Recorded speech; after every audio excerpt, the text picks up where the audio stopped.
السلام علیکم۔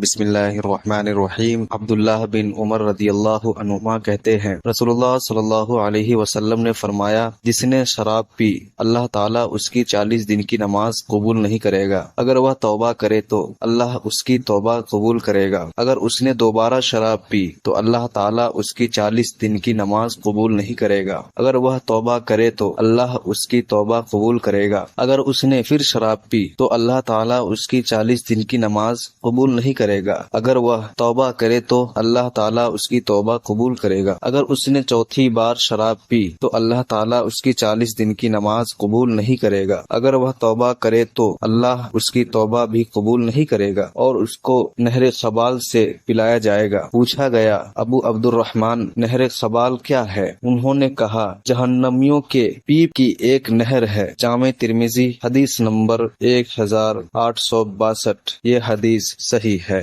انس رضی اللہ عنہ کہتے ہیں، نبی اکرم صلی اللہ علیہ وسلم نے فرمایا، سارے انسان خطا کار ہیں اور خطا کاروں میں سے سب سے بہتر وہ ہے جو توبہ کرنے والے ہیں۔ جامع ترمذی حدیث نمبر 2499۔ یہ حدیث صحیح ہے۔ ابو ہریرہ رضی اللہ عنہ کہتے ہیں کہ رسول اللہ صلی اللہ علیہ وسلم نے فرمایا، اللہ تعالیٰ اپنے بندے کی توبہ سے اس سے کہیں زیادہ خوش ہوتا ہے جتنا کہ کوئی شخص اپنی کھوئی ہوئی چیز، خاص طور سے گمشدہ سواری کی اونٹنی پا کر خوش ہوتا ہے۔ جامع ترمذی حدیث نمبر 3538۔ یہ حدیث صحیح ہے۔